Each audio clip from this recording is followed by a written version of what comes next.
तो hello dear medicos family, कैसे हैं आप लोग। उम्मीद करता हूँ आप लोग बहुत ही ज्यादा अच्छे होंगे। सो गाइस, मैं हूं Pappu Rajak and welcome to all of you in my YouTube channel. तो फ्रेंड्स, आज की वीडियो में हम बात करेंगे बीएससी नर्सिंग और बी फार्मा का जो कोर्स है, जो डिग्री है, उसके बीच में क्या डिफरेंस है। ठीक है, साथ ही साथ मैं आपको लास्ट में आपको बताऊंगी कि कौन सा कोर्स आपके लिए बेस्ट रहेगा, कौन सा कोर्स करना चाहिए, कौन सा कोर्स नहीं करना चाहिए। ठीक है, तो इसी के ऊपर आज का जो वीडियो टोटली होने वाला है, तो वीडियो को प्लीज एंड तक देखना। साथ ही साथ इस वीडियो में मैं बहुत सारी चीजों को लेकर के डिफरेंस बताऊंगा, जैसे जो है कौन सा कोर्स का क्या मतलब कि सैलरी है। ठीक है, सैलरी कितनी मिलती है, ग्रोथ कितना है। ठीक है, उसके साथ साथ जो है गवर्नमेंट जॉब किसमें ज्यादा देखने को मिलती है, प्राइवेट जॉब किसमें है। ठीक है, उसके साथ साथ जो है करियर ग्रोथ किसमें ज्यादा देखने को मिलती है, कौन सा इजी है, कौन सा डिफिकल्ट है। तो सारे टॉपिक ऊपर मैं बात करूंगा, तो प्लीज वीडियो में एंड तक बने रहना। फ्रेंड्स, बीएससी नर्सिंग का जो कोर्स होता है वो बेसिकली 4 साल का एक अंडर ग्रेजुएट कोर्स होता है, जिसमें क्या होता है कि पेशेंट केयर, ठीक है, और आपका जितना भी इमरजेंसी हैंडलिंग होता है और हॉस्पिटल मैनेजमेंट होता है, ये सारा चीजों के ऊपर बेस्ड होता है। ठीक है, और ये जो होता है आपका जो है इस कोर्स को करने के लिए आपकी जो एलिजिबिलिटी होती है वो क्लास 12th में फिजिक्स, केमिस्ट्री और बायोलॉजी का होना मस्ट होता है। उसके साथ साथ जो है आपका क्लास 12th के अंदर जो है मिनिमम 45 to 50% का मार्क्स होना जरूरी होता है। वही बात करते हैं बी फार्मेसी का, यानी कि बी फार्मा का। तो बी फार्मा भी क्या होता है कि एक 4 साल का अंडर ग्रेजुएट कोर्स है, जो बेसिकली जो है आपका मेडिसिन, फार्मास्यूटिकल्स और ड्रग्स के ऊपर जो है बेस्ड होता है। फ्रेंड्स, इस कोर्स में जो है स्टूडेंट्स जो होते हैं मेडिसिन बनाने, ठीक है, उसके साथ साथ रिसर्च करने और फार्मेसी का जो मैनेजमेंट होता है वो सारे चीजों के बारे में सीखते हैं। फ्रेंड्स, अब हम बात करते हैं admission process and eligibility criteria की। तो फ्रेंड्स, बीएससी नर्सिंग का जो कोर्स होता है उसके लिए आपको जो है क्लास 12th में साइंस के साथ साथ पीसीबी के साथ साथ आपकी जो है 45% मार्क्स होना चाहिए। ठीक है, उसके अलावा इसको देने के लिए आपको जो है एग्जाम्स जो होते हैं वो हर एक स्टेट का अपना अपना एंट्रेंस एग्जाम होता है। साथ ही साथ अगर आप सेंट्रल लेवल पे करना चाहते हैं, यानी कि एम्स वगैरह में करना चाहते हैं, तो एम्स का एम्स बीएससी नर्सिंग करके एग्जाम होता है, उसको आप दे के आप एम्स से बीएससी नर्सिंग कर सकते हैं। उसके अलावा अगर आप प्राइवेट कॉलेज से करना चाहते हैं, तो प्राइवेट कॉलेज में भी आपकी जो है एग्जाम जो होती है उसको देने के बाद आपको एडमिशन मिलती है। और अगर आप कहीं कहीं पे ऐसा भी होता है कि डायरेक्ट एडमिशन भी आपको मिल जाती है। फ्रेंड्स, अब बात करते हैं बी फार्मा के लिए। तो फ्रेंड्स, बी फार्मा के लिए आपका जो है क्लास 12th में आपका फिजिक्स, केमिस्ट्री, बायोलॉजी या फिजिक्स, केमिस्ट्री, मैथ भी है तो भी आपका चल जाएगा।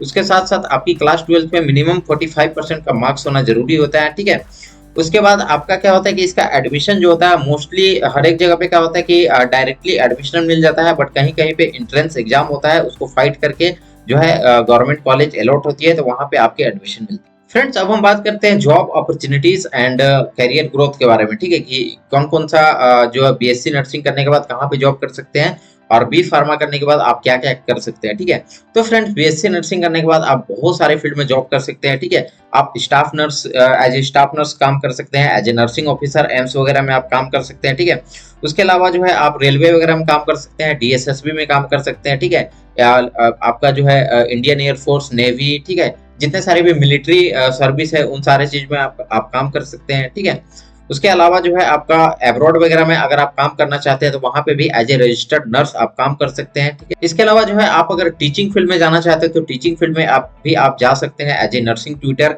उसके बाद आप एमएससी भी कर सकते हैं। एमएससी करने के बाद आप जो है आपकी जो है एज ए लेक्चरर आप कॉलेज वगैरह में पढ़ा सकते हैं। फिर उसके बाद आप धीरे धीरे असिस्टेंट प्रोफेसर और प्रोफेसर भी बन सकते हैं।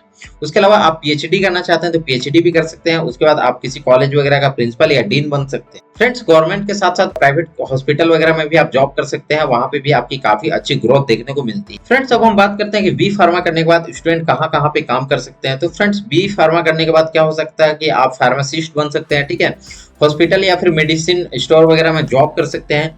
उसके अलावा आप जो है फ्यूचर में आप अच्छे से अगर पढ़ते हैं, अच्छे से एंट्रेंस एग्जाम, कॉम्पिटिटिव एग्जाम वगैरह फाइट करके निकालते हैं, तो आप ड्रग इंस्पेक्टर वगैरह बन सकते हैं। ठीक है, जो कि काफी रिप्यूटेड पोजीशन मानी जाती है बी फार्मा करने के बाद। ठीक है, उसके अलावा आप जो है रिसर्च साइंटिस्ट वगैरह बन सकते हैं और फार्मास्यूटिकल जो कंपनीज होते हैं उनमें जो है आप जॉब कर सकते हैं।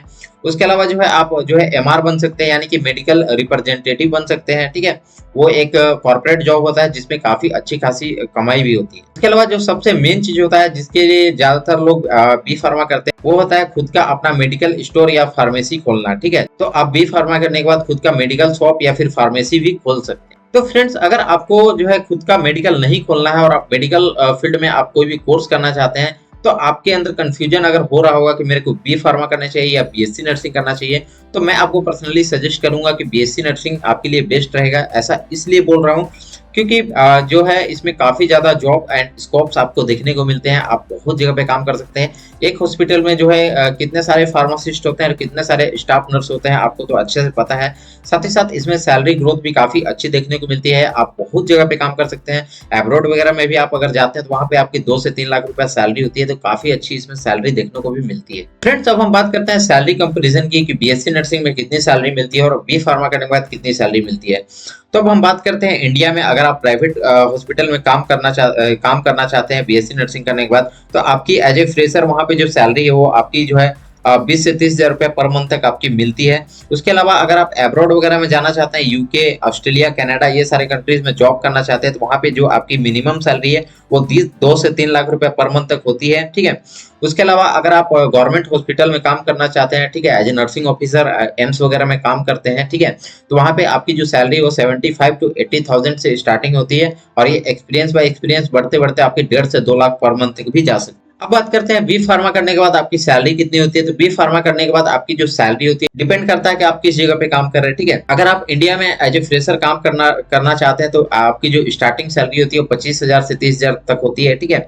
उसके अलावा अगर आप ड्रग इंस्पेक्टर बन जाते हैं तो वहां पे आपकी जो सैलरी है वो 60,000 से 1 लाख तक होती है। उसके अलावा अगर आप एब्रॉड वगैरह में भी काम करना चाहते हैं तो वहां पे भी आप जॉब कर सकते हैं। वहां पे भी आपकी जो सैलरी है वो 2 से 3 लाख रुपए स्टार्टिंग आपको देखने को मिलती है। तो फ्रेंड्स, यही था आज का कंपैरिजन। उम्मीद करता हूँ आपको ये वीडियो हेल्पफुल लगेगी। वीडियो अगर आपको इन्फॉर्मेटिव लगी तो वीडियो को लाइक कर दीजिएगा और मेरे चैनल पर अगर नए हो तो प्लीज चैनल को सब्सक्राइब कर दीजिएगा। मिलते हैं नेक्स्ट वीडियो में, तब तक के लिए थैंक्स फॉर वॉचिंग।